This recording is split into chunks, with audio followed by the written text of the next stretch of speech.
Happy Sunday, everyone. Good morning, guys. Today is July 31, 2022, day 272.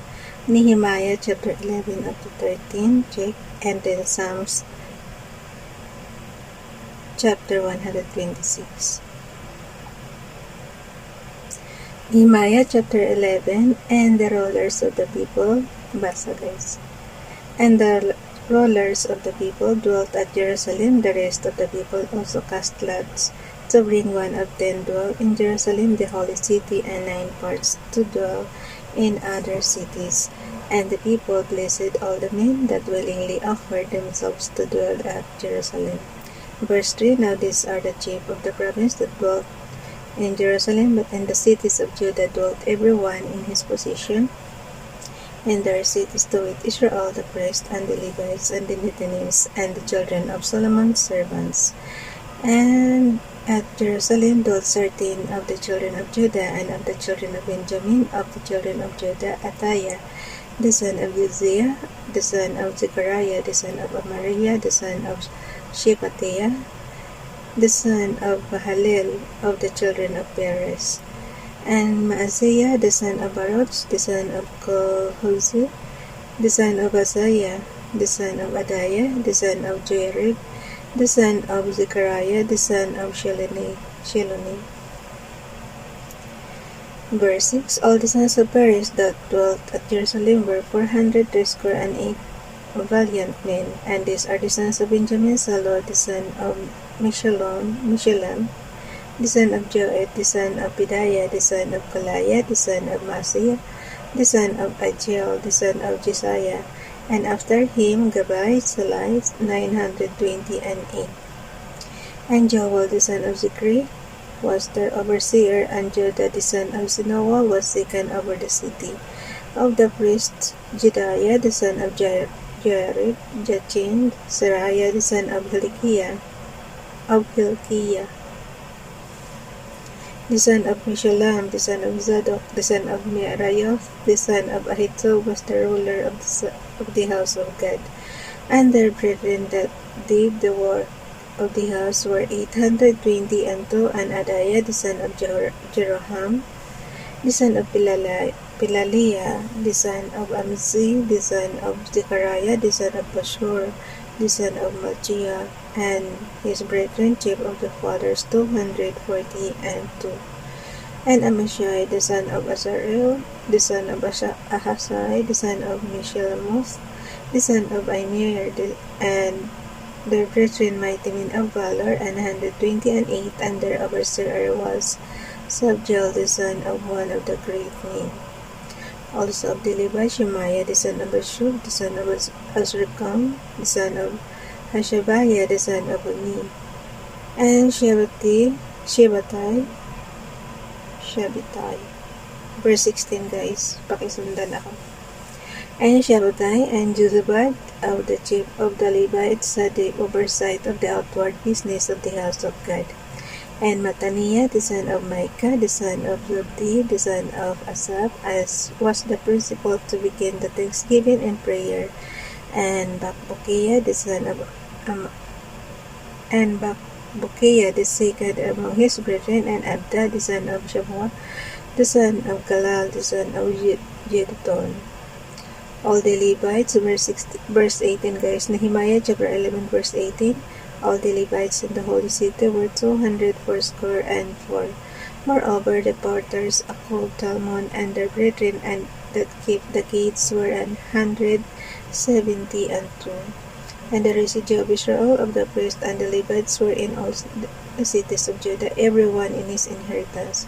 But Nethinims dwelt in Opel, and Uzziah and Gizpah were over the Nethinims. The overseer also of the Levites at Jerusalem was Uzzi, the son of Bani, the son of Hashabiah, the son of Mattaniah, the son of Micah. Of the sons of Asaph, the singers were over the business of the house of God. For it was the king's commandment concerning them that a certain portion should be for the singers due for every day. And Petahiah, the son of Meshezabel, of the children of Zerah, the son of Judah, was the king's hand in all matters concerning the people. And for the villages with their fields, some of the children of Judah dwelt at Kirjatharba, and in the villages thereof, and at the Dibon, and in the villages thereof, and at Jacob's Zil, and in the villages thereof, and at Jeshua, and at Molada, and at Bethpeleth, and at Hazar Joal, and at Beersheba, and in nakakaano guys yung nakakalito basahin yung verse 26 and 27. Tingnan mo. Verse 26.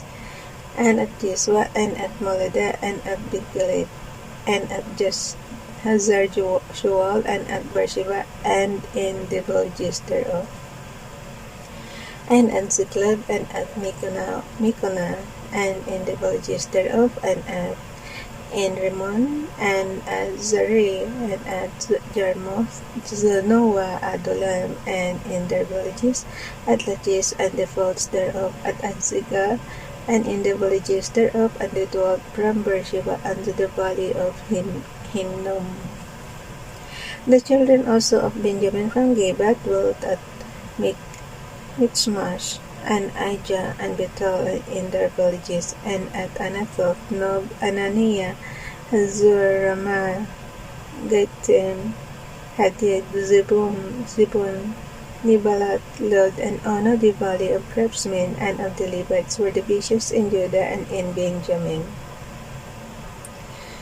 Nehemiah chapter 12. Now these are the priests and the Levites that went up with Zerubbabel the son of Shealtiel, and Jeshua, Seraiah, Jeremiah, Ezra, Amariah, Maloch, Hattush, Shekaniah, Rehum, Meremoth, Iddo, Ginito, Abijah, Miamin, Maadiah, Bilgah, Shemaiah, and Joiarib, Jedaiah, Saloh, Amok, Hilkiah, Jedaiah. These were the chief of the priests and of their brethren in the days of Jeshua. Moreover, the Levites, Iswa, Binoy, Kadmiel, Sherebiah, Judah, and Mattaniah, which was over the thanksgiving, he and his brethren. Also Bakbukiah and Uni, their brethren, were over against them in the watches. And Jeshua begat Joachim, Joachim also begat Eliashib, and Eliashib begat Joiada. And Joiada begat Jonathan, and Jonathan begat Jedoah. And in the days of Joachim were praised the chief of the fathers of Seraiah, Meriah, and Jeremiah, Hananiah, of Israel, Meshulam, of Amariah, Jehohanan, of Meliko, Jonathan, of Shebaniah, Joseph, of Harim, Adna, of Meriah, Hilkai, of Idol, Zechariah, of Gineton, Meshulam, of Abijah, Zachary, of Minyamin, of Moadiah, Piltai, of Bilgah, Shamoah, of Shemaiah, Jehonathan, and of Joiarib, Mattenai, of Jedaiah, of Uzi, of Salai, Kalai, of Amok, Eber, of Hilkiah, Hashabiah, of Jedaiah, Netaniel. The Levites in the days of Eliashib, Joiada, and Johanan, and Jaddua were recorded chief of the fathers, also the priests, to the reign of Darius the Persian. To the reign of Darius the Persian. Verse 23. The sons of Levi, the chief of the fathers, were written in the book of the... Nakaganyan din eh. Okay. Ulitin ko yung verse 23 guys. The sons of Levi, the chief of the fathers, were written in the book of the Chronicles, even unto the days of Johanan the son of Eliashib. And the chief of the Levites, Hashabiah, Sherebiah, and Jeshua the son of Kadmiel, with their brethren over against them, to praise and to give thanks, according to the commandment of David the man of God, word over against word. Mattaniah and Bakbukiah, Obadiah, Meshulam, Talmon, Akkub were porters keeping the word at the threshold of the gates. Verse 26. These were in the days of Joachim, the son of Joshua, the son of Josadak, and in the days of Nehemiah the governor, and Ezra the priest, the scribe.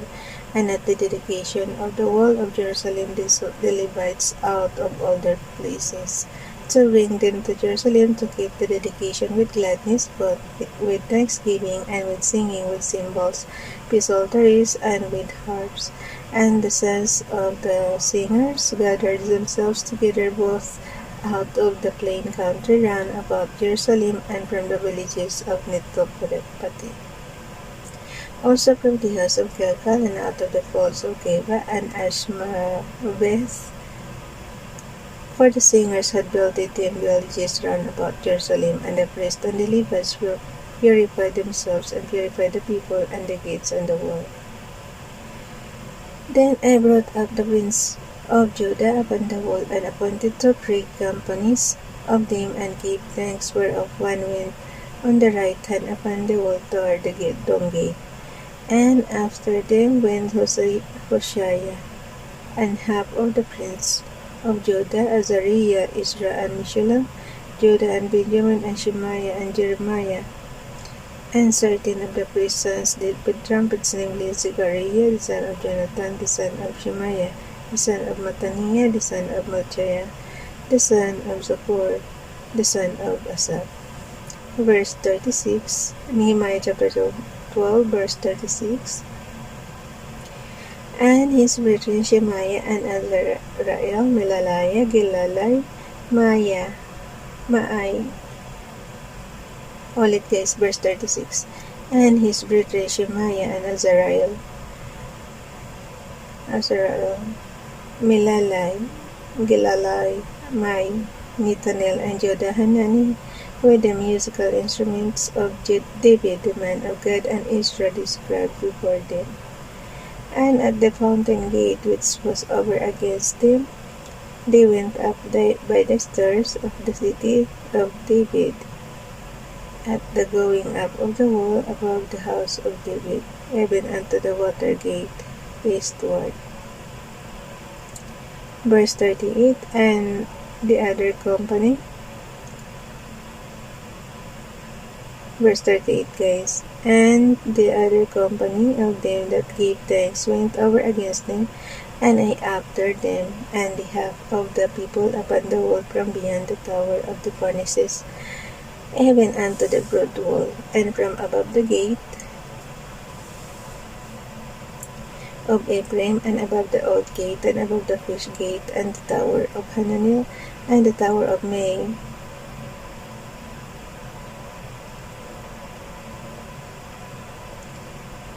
and the tower of Meah, even unto the sheep gate, and they stood still in the prison gate.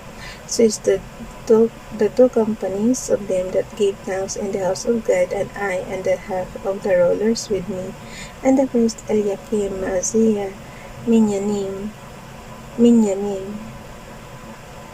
Michaiah, Elioenai, Zechariah, and Hananiah, with trumpets, and Maaseiah, the Shemaiah, and Elazar, and Uzzi, and Jehohanan, and Malchijah, and Elam, and Ezer, and the singers sang loud with Jeshrahiah, their overseer. Verse 43, also that day they offered the great sacrifices and rejoiced, for God had made them rejoice with great joy. The wives also and the children rejoiced, so that the joy of Jerusalem was heard even afar off. And at that time were some appointed over the chambers for the treasurers. Okay, ulit guys, verse 44. And at that time were some appointed over the chambers for the treasures, for the offerings, for the first fruits, and for the tithes, to gather into them out of the folds of the cities the portion of the law for the priests and Levites. For Judah rejoiced for the priest, and for the Levite waited. Verse 45, and both the singers and the supporters keep the word of their God, and keep the word of their God, and the word of the purification, according to the commandment of David and of Solomon his son. For in the days of David and Asaph of elders were chief of the singers, and songs of praise and thanksgiving unto God, and all Israel in the days of Zerubbabel, and in the days of Nehemiah gave the portions of the singers, and the portion every day his portion, and they sanctified holy things unto the Levites, and the Levites sacrificed them unto the children of Aaron.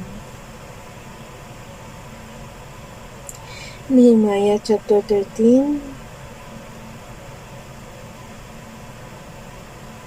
Nehemiah chapter 13. On that day they read in the book of Moses in the audience of the people, and therein was found written that the Ammonite and the Moabite should not come into the congregation of God forever, because they meant that the children of Israel with bread and with water, but had Balaam against them, that he should curse them. Howbeit our God turned the curse into a blessing. Now it came to pass, when they had heard the law, that they separated from Israel all the mixed multitude. And before this Eliashib the priest, having the oversight of the chamber of the house of our God, was allied unto Tobiah. Verse 5. And unto Tobiah. Verse 5. And he had prepared for him a great chamber, where our time delayed the meat offerings, the frankincense, and the vessels, and the tithes of the corn, the new wine, and the oil, which was commanded to be given to the Levites, and the singers, and the porters, and the offerings of the priest. But in all this time was not I at Jerusalem, for in the 32nd year of Artaxerxes, king of Babylon, came I unto the king, and after 13 days of then I leave of the king. And I came to Jerusalem, and understood that evil that Eliashib did for Tobiah, in preparing him a chamber in the courts of the house of God. Verse 8. Nehemiah chapter 13 verse 8. And it gave me sore, therefore I cast forth all the household stuff of Tobiah out of the job wherein I commanded, and they cleansed the chambers, and tighter brought I again the vessels of the house of God, with the meat offering and the frankincense.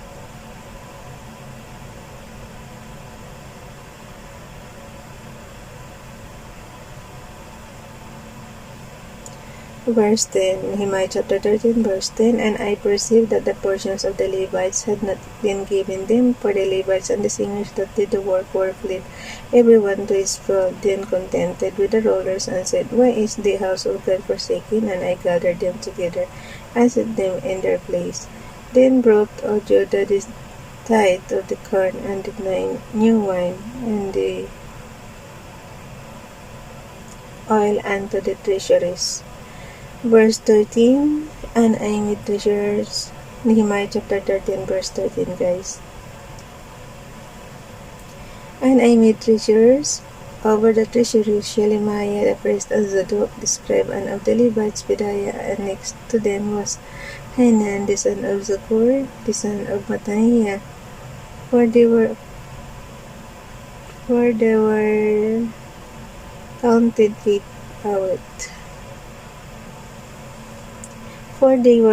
faithful, and their office was to distribute unto their brethren. Guys, pakasabay na ako ng basa para pare-pare tayo dito matuto sa Word of God.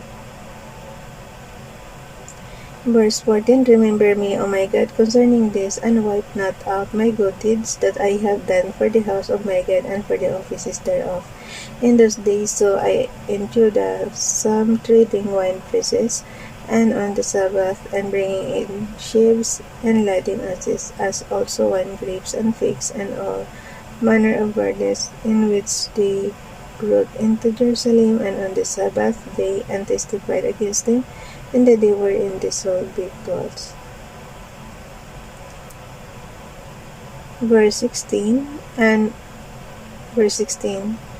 There dwelt men of Tyre also therein, which brought fish, and all manner of ware and salt on the Sabbath unto the children of Judah in Jerusalem. Then I contended with the nobles of Judah, and said unto them, What evil thing is this that ye do, and profane the Sabbath day? Did not your fathers thus, and did not our God bring all this evil upon us, and upon this city? Yet ye bring more wrath upon Israel by profaning the Sabbath. And it came to pass that when the gates of Jerusalem began to be dark before the Sabbath, I commanded that the gates should be shut, and charged that they should not be opened till after the Sabbath. And some of my servants set I at the gates, that there should be no burden be brought in on the Sabbath day. So the merchants and sellers of all kind of ware lodged without Jerusalem once or twice. Then I testified against them, and said unto them, Why lodge ye about the wall? If ye do so again, I will lay hands on you from the days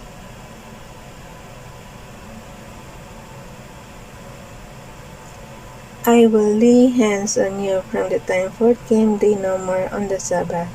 And I commanded the Levites that they should cleanse themselves, and that they should come and keep the gates to sanctify the Sabbath day. Remember me, O my God, concerning this also, and spare me according to the greatness of thy mercy. In those days also I chose that had married wives of Ashdod, of Ammon, and of Moab. Verse 24, And their children spake half in the speech of Ashdod, and could not speak in the Jews' language, but according to the language of each people. And I contended with them, and cursed them, and smote certain of them, and plucked off their hair. Pagaw na sila, Rapo. Ang bilis talaga natin mamalat ng boses. Okay, verse 25. And I contended with them, and cursed them, and smote certain of them, and plucked off their hair, and made them swear by God, saying, Ye shall not give your daughters unto their sons, nor take their daughters unto your sons, or for yourselves. Did not Solomon king of Israel sin by these things? Yet among many nations was there to king like him, whom was beloved, and who was beloved of his God. And God made him king over all Israel, nevertheless, even him did outlandish women cause to sin. Verse 28, And one of those Jehoiada, the son of Eliashib, the high priest, was son-in-law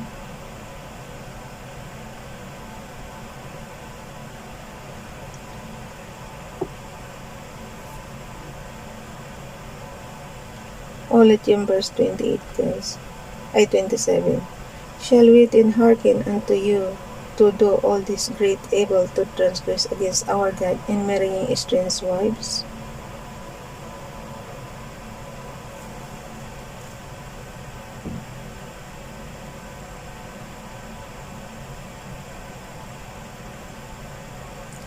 Verse 28. And one of the sons of Jehoiada, the son of Eliashib, the high priest, was son-in-law to Sanballat the Horonite. Therefore I cast him from me. Remember them, O my God, because they have defiled the priesthood, and the covenant of the priesthood and of the Levites. Thus cleansed I them from all the strangers, and appointed the words of the priest, and the Levites every one on his business. Verse 31, And for the wood offering at times appointed, and the first fruits, remember me, O my God, for good. So dito tayo sa Psalms, daily reading po. Psalms chapter 126. A song of the grace. When the Lord turned again the captivity of Zion, we were like them that dream. Then was our mouth filled with laughter, and our tongue with singing. Then said they among the heathen, The Lord hath done great things for them, the Lord hath done great things for us, whereof we are glad. Turn again our captivity, O Lord, as the streams in the south. They that sow in Torah shall reap in joy. He that goeth forth to weep, bearing precious seed, shall doubtless come again with rejoicing, bringing his sheaves with him. So hanggang Psalms chapter 126 lang tayo guys. Bye everyone. God bless.